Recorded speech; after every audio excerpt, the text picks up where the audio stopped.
I'm Rachel Nichols, still hanging out. We have Richard Jefferson. We have Zach Lowe. But guess who else we have? 11-time All-Star, 2-time NBA champ, 2021 Hall of Famer, Chris Bosh. Welcome back, friend. Good afternoon, everybody. I hope everybody is great. You're just getting an ovation everywhere you go for at least the next year and possibly in the state of Florida forever, and you should never have to buy a meal there. Richard and Chris both had their on-court battles, and we just thought you guys haven't been on together in a while. Oh. I don't know, Richard. Do you remember this dunk in 2000? Yes, I remember that. 100%, because look, that was CB4. Chris Bosh was a future Hall of Famer. I got a body. Damn right I remember that. Well, we did have 3 years later, Chris. I do not remember that play at all. No, it's just escaped your memory. Why was I trying to take charges? I don't know. You were young. That's why. Oh, that was a foul. That was clean. That was clean. That was really clean. That's clean. You guys had already taken game one. I remember that. He got a clean block. Something. Yeah, that was but I knew he was a future Hall of Famer, so that's why when I got the dunk, I was like, yeah, I got him. But while he was still trying to take charges. Mm-hmm. You got him on the rise, though. Yeah. You didn't get him up here. Oh, my gosh. Just saying. All right, time to bring back one of our favorite games here on The Jump. Oh, yes, it is time for... The ball deserves to go in the crowd after a bull move like that. I think it's bull. I just thought it was bull. Don't give me that crap.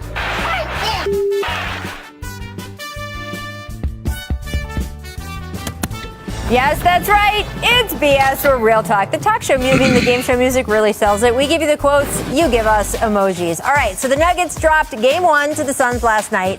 The Nuggets committed 8 different and-one fouls in that game. Coach Michael Malone was not happy about it. Here is what he said after the game. Take a listen. This game to me was eerily similar to game one against Portland. I think we had way too many breakdowns tonight from a coverage standpoint. I think 7 of their 13 threes they made were from the corners, and a lot of that was missed assignments, not communicating. We gave up 8 N1s tonight. I think had a soft mentality. You can't give up 8 N1s in a playoff game. If you're going to foul somebody, foul them and not let them get the N1. Is Michael Malone saying the Nuggets had a soft mentality in game one, BS or Real Talk? And Richard, you were talking through that entire soundbite, so you go first. Fine. It's like a toddler, Chris, at a dinner table. It's bad. It's 100% because he knows his team better than anybody else. Why argue with the man? If his team's going to go down in flames, he knows his team's better than anybody else up here. We could sit up here and say, yeah, they played soft. No, you played against a better team that played defense. That's not the Portland Trailblazers out there, Coach. So if you're telling us that you're telling your guys, that's fine, because that's what you're basically doing. You're telling the media that you've told their guys that you have to play harder. So I agree with them. It's a motivational tactic, right? I'm with it. Oh, what do you got? I think he gave the real answer early in the statement when he said we missed a lot of coverages tonight. You know why you missed a lot of coverages tonight? Not because you played soft, because the Suns are awesome and they have one of the most sophisticated pick and roll games in the league with flare screens and people moving around directions you can't track, and they just tore the Nuggets apart. I don't think the Nuggets lost that game because they were soft. I think Phoenix went out and took it from them because they played awesome. Talk that noise. What do you got, Chris Bosh? BS or Real Talk? Well, I'm going to go with Real Talk, and I got to disagree with you. As a coach, I mean, RJ, we've been there, right? That speech when you've given up 8 and-ones, that's pretty staggering. Yeah. Let's keep it real. You know, leaders lead. That's something that I always love to say. This is Malone leading his team right now. And if he feels, in his opinion, that they're playing soft and he has guys that aren't on their rotations. And look, soft just doesn't mean from a physical nature. Soft can be a mentality. If they're not concentrating on the things they need to concentrate on, like you said, the Suns, they're a very good team. And if they came in game one not nailing their rotations, coming out not having those defensive coverages proper and giving up a lot of points to a home team, you know, it is what it is. But with that said, you know, a coach is going to have to wake his team up for game two. Yep. That's what it's about now. And I think if they put all their energy into that, you know, the rule, you just need one. That's right. So this is Malone telling his team to wake up. and let's get game 2. And there's levels of that with coaches, right? Sometimes it's just sort of gently telling their players, getting in their ears one-on-one. Sometimes it's to the whole team, talking about a softness or a mentality or anything like that. And then sometimes there's that next DEFCON step of telling the media, not as a message to let your team hear it, but just so that they know that you have now called them out nationally and that you expect a result. And there's a little bit of, I mean, look, it's touch, right? And if a coach goes too far, I know from talking to you guys, it seems like then he can lose the locker room, but clearly he feels that this is the right way to go with his team, and he has coached so well this season. I am with him, until he shows us that he has lost some guys. It has not happened yet. Let's move on to the Trailblazers, who are looking for a new coach these days. General Manager Neil O'Shea is leading that search, and when he asked about his job security yesterday and his media availability, here is what he had to say to that question. Take a listen. Well, I'm running the coaching search. I have multiple years left on my contract. I think the feeling is that in this instance, Jason, while in the past there might be questions, the first round loss and the defensive rating at 29 was not a product of the roster. Okay. Neil O'Shea saying that the first round loss was, quote, not a product. I'm glad Chris laughing too. I'm glad Chris laughing. Chris is like, ooh. Can I get this one? Go ahead, knock it out, please. I can't say BS or real talk. I would have to say real talk from a sense of you understand that there was a separation and a divide between the general manager and the head coach. And that's what that is. And with that said, he's putting himself on the line. And, at the same time, multiple years on your contract doesn't mean much at all. Exactly. We've seen many people, have multiple years on their contract at home. But with that said, that puts the onus on the GM to make the right decisions in the locker room. Find a head coach that's going to lead this team while Dame is in his prime. I think that's very important for them to get a product that reflects a championship team pretty much right now. I mean, they don't have time to waste. So we'll see what happens. That makes for a huge offseason for the Blazers. He was saying that to everybody that would listen. Make no mistake. He was like, I got multiple years on my contract. He was like, I'm running the coaching search, not Dame Lillard.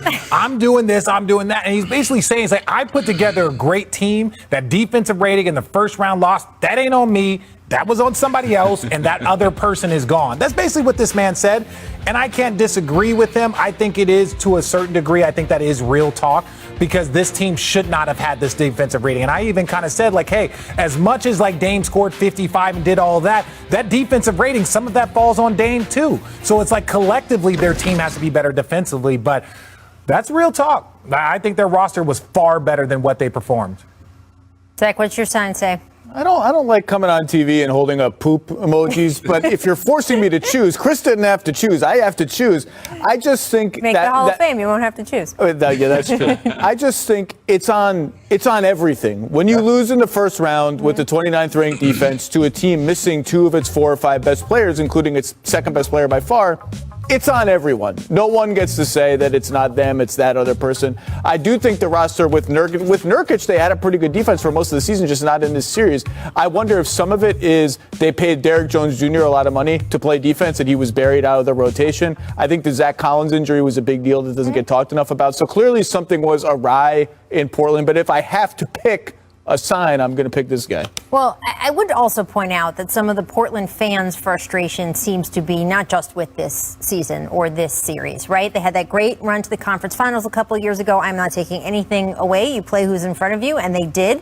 But I don't think that was emblematic necessarily of this team's playoff success or not over the last 3 or 4 years. They've had some disappointing years and some disappointing postseasons. And so I think some of the frustration of Blazers fans who know what an elite talent and just exceptional human they have in Damian Lillard, they want to see a roster built around him that possibly looks a little bit different than this one. And we'll see if the coaching change is enough, but I'm also in agreement that Neil O'Shea is a bit on the clock here too. Oh, heck yeah, he's on the clock, because if he gets this wrong, he's the next one that's gone. No matter how many years are left on someone's contract, as Chris points out. All right. No. I have a 1969 Bronco, but it's not like low riding like that, though. It's kind of fun, though. Welcome to the show. Sensible Honda Civic, baby. Yeah, good old Zachary. Look at me over here, shocked. Welcome to The Jump. I am a shocked Rachel Nichols, joined by our sensible senior writer and host of the Low Post podcast, Mr. Zach Lowe, NBA champ, 4-time NBA finalist. I like to put that in there. Yeah. Richard Jefferson. Thank you. Chris Bosh, also an NBA champ. He is going to join us in a little bit. We'll play a round of BS or Real Talk later in the show. But first, it is entirely possible that we are going to look back on 2021 as the beginning of what we will call the Nets dynasty years. That this team could have a Warriors or Bulls-like grip on the entire NBA that's so tight when we kick off the beginning of each of the next few seasons, we could already feel like we know who's going to be holding the trophy at the end. If that's true, it will be a dynasty that didn't exactly sneak up on anyone, but did have its grand introduction muffled by all of the injuries its three stars have had over this season. And maybe that enabled the rest of the league to operate under the illusion that this year's title was more up for grabs than it actually is. Even as recently as a month ago, there was a fever pitch of hand-wringing over Brooklyn's lack of time to build chemistry. I remember tweeting back then about how silly those fears were when you looked at all the talent on the Nets roster, which I only mention since the replies to that tweet are a great snapshot of where a lot of fans' heads were at, telling me the Nets only look good against bad teams or that they were going to fall apart as soon as they faced pressure. Yeah, about that. It is now crystal clear that the Nets' chemistry is indeed just fine. It is also clear that even with one of their biggest stars injured, they are deep enough and talented enough to just keep going. Not only beating opponents, but embarrassing them. And make no mistake, the Bucks were absolutely flat out embarrassed on national TV last night, starting with some MVP on MVP violence in the first quarter. I saw that tweet, Rach. I saw that tweet. KD laid that double cross combo on Giannis, who is also, I should point out, the reigning defensive player of the year. Richard, this fan on cam is crazy. And listen, I've been there, Giannis. I get it, and I don't have nearly the ability that you do. I don't get it. How bad I felt. It sucks. I don't get it. The look on Durant's face after that shot, yeah, he knew what he did. Then it was Kyrie's turn to score on Giannis. Watch this pull up, just a beautiful ease there, right? By the end of the first quarter, Kevin and Kyrie alone had put more points on the scoreboard than the entire Bucks team. And it only got worse for Milwaukee from there, thanks in part to Bruce Brown and Blake Griffin, who showed that this team may be full of heavy hitters at the top, but it is not heavy. Blake in particular has had a terrific series so far, amplifying what has been a career rebirth since he joined the Nets. Take a look at even just his dunking numbers, which he attributes to his move to Brooklyn coinciding with his full recovery from knee surgery. That's how he explains it. Of course, that screen there, also a good reminder that the entire NBA knew that Blake was going to get bought out of Detroit before the All-Star break, and that any contending team could have at least tried to recruit him for exactly what the Nets are using him for now. Not as an aging star that they want to saddle with the expectation of being the difference in winning a championship, but as a complementary piece that can help pull the team through if it hits a rough patch due to things like injuries or COVID. Kyle Lowry, Lakers. Anyway, sorry, something stuck in my throat there. Anyway, all that Nets talent so overwhelmed the Bucks that at one point they led by 49 points. 49 points, people. It's not 50, though, Rachel. It's a lot. Round Brooklyn up. would finish the game shooting an absurd 50% from three, while the Bucks, it's not good. Giannis 2 for 7 from the line. Chris Middleton shot just 35% from the floor, and Milwaukee as a whole shot less than 30% from three. The Bucks now go back home down 0-2, which would be bad enough considering their opponent lost one of its best players 43 seconds into the series. But it is even worse when you look at the path the team took to get here. After 4 consecutive years of playoff bids that ended in resounding thuds, Milwaukee completely retooled its team this year, not just cashing in substantial assets to remake the roster, but spending countless hours working on new playing styles that were supposed to make them less vulnerable in the postseason. And at least so far, Brooklyn has come along, looked at all those hours and days and months of work, and laughed in Milwaukee's face. And hey, this series could get more competitive now that it is back on the Bucks floor. And maybe even if the Nets do get past Milwaukee, someone or something else could derail them. But it is also distinctly possible that Brooklyn is going to be holding that Larry O'Brien trophy, not just this year, but for years to come. An NBA dynasty that spent its first season kind of hiding in plain sight. So yesterday on The Jump, guys, you may remember we played a game of Panic or Patience after the Bucks Game 1 loss. And just here's a quick recap from the two of you in case you forgot. We'll just show everyone. They lost Game 1 on the road. They shot horribly from 3. If they're going to panic about that, then I'm going to panic about everything in my life. So, of course, it's patience. But I'm going to say patience, and I'm going to agree with Zach because of this reason. They won that 2-game little mini series that they had when James Harden was out. Bucks come and win tonight. It's the whole narrative flips. Right. They got a split. They did everything they did. So, of course, you don't panic. Preach patience. Do you feel like they're trying to set us up here? I just want to know if things have changed. One of the big things they teach us. It's a little bit of. You're not allowed to get that close I to him. didn't fly across the country to get humiliated I don't on national understand. television. We did not dress alike like a cop, I know. like a cop comedy. You do. For you to treat us like You that. already have your own television series, the Bold and the Beardiful. No, the bald and the Beardiful. yeah. Now you want a buddy comedy cop show? Was that? Yes, I would love it with Zach. Yeah. No, I will. The reason why is because the biggest thing we do in journalism is talk about moments of change. Is this a moment of change for you, Richard, Zach? It's panic time now because that was Look, did I see 49-point lead in the old crystal ball? I did not see that. I don't think you had to. That was an embarrassment. The Bucks had absolutely no clue on offense. They're going ISO against bad matchups and ignoring mismatches. They have no way to get Giannis going. They haven't solved the Nets pick and roll defense, which, by the way, has been very good, but they've been absolutely completely befuddled on offense. They have a look, frankly, of a team that is frazzled and in over their heads right now. And if they don't recover in Game 3, it's going to get ugly fast. The Nets are amazing. KD's amazing. They've been my pick to win the title all year. That was embarrassing last night. Patience. Ooh. Preach. Are you doubling Patience. down? Doubling down. You know why I'm doubling down? This is why I'm doubling down. The series doesn't start until one of the home team loses a game. I hate that. I don't care what you think, right? I Wow. don't care. I'm not even mean to yell at you. We're on the same team here. Yeah, you look alike. No, but my point is this, is that Milwaukee has to go on and they have to protect their home court. Now, understand they won 2 games in Milwaukee. They're going to be more confident there. That is going to be a jolt of energy. And then you wonder if over a time, like KD and Kyrie are going to have to carry this load. And that's not something that we have seen them do for long periods of time. So there is still more unknown, I think, out there for the Nets. Short-handed James Harden. Yeah, you might be able to do things for 2, 3 games, 4 or 5 games. I'm not saying these guys can't carry the load, but they haven't been put in that position. So if you're the Bucks, you're still patient. Let's go home. Let's win one. Let's win another, and let's make them go win another one on their home floor. So I think you still teach patience until you lose a home game. You said frazzled. They have literally been preparing for this series or a version of it for, what's a year at this point? Time is a flat circle. When was last season? I don't know. But for a long time. 8 months? Yeah. How are you frazzled?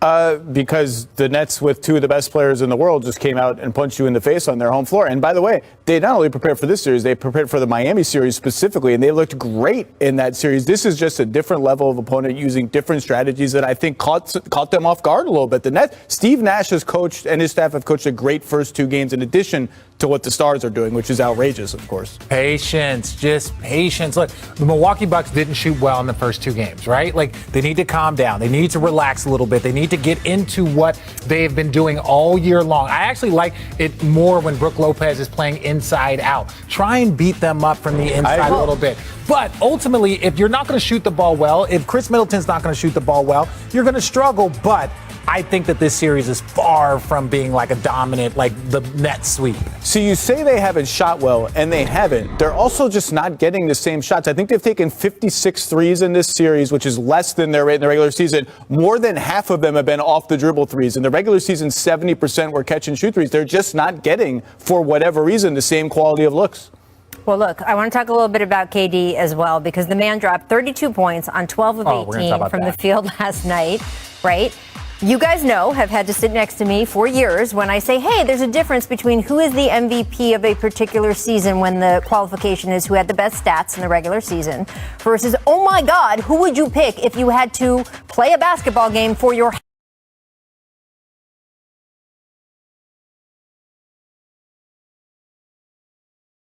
house and who would be your first pick on the blacktop. And that player right now, do you guys think that has become Kevin Durant?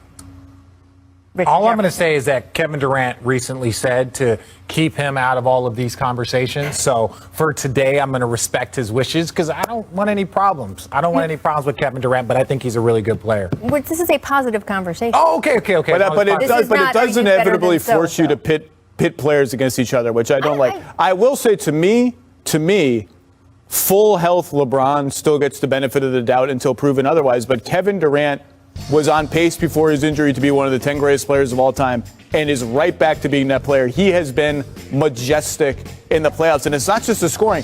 The first two games of this series were two of the highest volume pick and roll games for KD all season because they're just going right at Brook Lopez with James Harden. Now, guess what? He's done amazing. He blocked Brook Lopez, who's a giant, in the post, put the ball in Brook Lopez's mouth. He's been cutting. PJ Tucker can't keep up with him on cuts. He's doing everything. He's a 6'11" two guard that he's 7 feet tall. Okay, I just say that because he respectfully likes to call himself 6'11", and I'm just going to start respecting the man a little differently. What I'm saying though is like he handles it like a point guard. He shoots it like it's Stephen Clay, and he does every single thing on the court. It is absurd trying to guard this man. And you have Giannis, who is 6'11", 7 foot, with the same defensive. If you had to build a 6'11" defender, it would probably be Giannis. So these two are going at each other, and Kevin Durant is getting the better of them so far in this series, especially on that offensive-defensive matchup. So I just don't know if there is an answer. And yes, he is one of the great offensive players. And to your point, he'll probably go down as one of the top 10 players of all time. Well, one of the answers has not been able to be PJ Tucker. He's just roasted PJ Tucker over and over again. I think the Bucks have to make a difficult decision. If PJ Tucker's on the floor to guard Kevin Durant and has no chance, do you still start him? Do you start a better shooter? Do you try Drew Holiday on Kevin Durant? Because that Tucker matchup is not working. Well, I'm going to ask you a little bit tomorrow about adjustments before they play that next game. First of all, I am 5'4", so Zach looks 7 foot tall to me. So that being said, I honestly mean this question not as some pitting anyone against each other, but more as a compliment to Conley and backs the Jazz tonight in Game 1. It's a huge deal because I think the Clippers are going to play small and switch a lot, and against that, you need guys who can go get a bucket, and he's one of their go get a bucket guys, and they lost him now for this game. Yeah, it's going to be tough. But look, the Jazz, they've been able to withstand a little bit of ups and downs this year. For the most part, they've been healthy, but these hamstrings, everyone's dealing with them. Like, you're going to feel bad for them and not feel bad for the Nets? No. It's tough. Look, they did play well, kept that number 1 seed down the stretch with Donovan out, so. Let's go. See what happens. Over Giannis. Zach, we showed this earlier, but now let's talk about it. Is Kyrie in transition the most exciting Kyrie? I still vote for around the hoop, but what do you think? I think around the hoop. I sometimes think, what would happen to me if I had to defend? Would I just fly into the stands and never recover? I would fall over, obviously. That's just rude. This is rude dribbling. People do this for a living, Zach, and they still fall into the stands. So if people don't do this for a living, it could get really awkward. Look, Kyrie, I think Kyrie around the basket, the left hand, the high floater, all the different English, that's the sexiest. But if this is your second best part of your game, pretty good. His godfather, Rod Strickland, says he is the most skilled player in NBA history. You can argue with him, but you can't say he's crazy. Miss, chaos, Big Jokic, rumbling down the court. The man oopsed it to himself. Look at this. Yeah, he does. Agility, the gazelle-like manner. Richard. When you say that players just see the game, and we've seen this. We've seen this from a ton of players. But this is a 6'10", non-jumping Serbian that can just move the ball. I'm not saying gazelle-like movement sarcastically. I am saying that this is a transformed man who can move differently on the basketball court than when he first came in the league. You don't see this from very many guys. He improvised it out of nowhere, and of course he didn't dunk it, which is perfect, Yoke. He just laid it in nice and soft. Nice little considerate 2 points in your face. Mm-hmm. Absolutely. No, when we talk about the weight loss, I know it's sometimes just good to be like, oh, he's not drinking the gallon of Coke a day. The man used to drink a gallon of Coke a day, or any of that, but that actually has an effect on the court. He moves better, he defends better. It is an impressive amount of discipline. Let's talk more about the remaining teams in the playoffs. None of the 8 teams alive in the NBA postseason have won a title since the playoffs expanded to 16 teams in 1984. In fact, The most recent title won by a team remaining in this year's playoffs, the '83 Sixers, a team led by Moses Malone and Dr. J. Here is Chris Paul on the new blood, still playing with him, one of the old guys still left out here. Yeah, it's kind of dope to see. 16 years I've been in the league, you haven't seen anything like this. So it is what it is. Everybody's out here competing. Everybody's trying to take their team somewhere that they haven't been. So. Excellent perspective from CP3. Now for some more perspective, how long ago was 1984? Ghostbusters, highest grossing film of the year. The #1 song of the year, When Doves Cry. Thank you very much. Prince, how about the #1 album, Born in the USA by Bruce Springsteen, exciting every sports writer I've ever met. The NBA, well, every male sports writer I've ever met, let's be honest. The NBA's leading scorer, Adrian Dantley. 30.6 points per game. Darryl Griffith led the league with 91 threes made that season, which is amazing that someone led the league with 91 threes. Zach, with a champion that we, by definition, have not seen in a long time, is there a changing of the guard, a larger changing of the guard happening in the league, or is this just kind of a fluke year? 7-year-old me was definitely pumping Born in the USA in 1984. It's a changing of the guard to some degree. Luka, Trey, Booker, the Philly guys, on and on. It's awesome. It's good for the league. I'm sure ratings might go down, but long term, the product is bigger than 1 or 2 players who won't be around forever. And then you have Kawhi and KD, who have been at the apex for a long time, and it just feels new because they've moved around so much in the player empowerment era. I think there is a little bit of a changing of the guard, but for people to like Steph not having Clay, and now you're like, well, now it's Trey's turn, and it's like, no. Steph ain't go nowhere. Steph's turn. This is still Steph's turn. It's like, oh, well, now you got all it's Luka because LeBron's not, and it's like, no. Yeah. LeBron's team's going to get healthy, so it more gives you a glimpse of what could be than what is here right now. I don't think this is a full changing, but it lets you know that the league is in a very, very good place for the next 10, 15 years. Well, I like seeing just more of these teams and fan bases get a shot at things. Now, I did say at the top of the show, we might be, and we don't know yet, but we might be entering into what we will later call the Nets dynasty years. So I don't know how much of a shot they're going to get. We'll just have to see. But I do think that, we all lived through the, oh my God, what's the NBA going to do when Michael Jordan retires, which we lived through it 3 times. That we did. I'm sorry. I wrote like 8 of those stories. I don't think there's going to be that hand wringing when some of the top guys who are in the older 35 and older group retire, because we know who's going to inherit the league, and we're watching them right now, and that's pretty awesome. We're going to disagree. Really? What? Tell me. No, I just think that, like, when you look at this guard that is here right now of, let's say, 32 and above, when that's a big... I said 35. Well, I'm just saying 32 and above, because 32 means your career can go differently very quickly, just with age. Like, look at Carmelo. Like, he was great. He had a moment, and now I'm he's back. still going to consider 32 the prime of a current NBA player's career because of the advances in sports medicine, and you played past that, just saying. All right, for more on that, you also retired multiple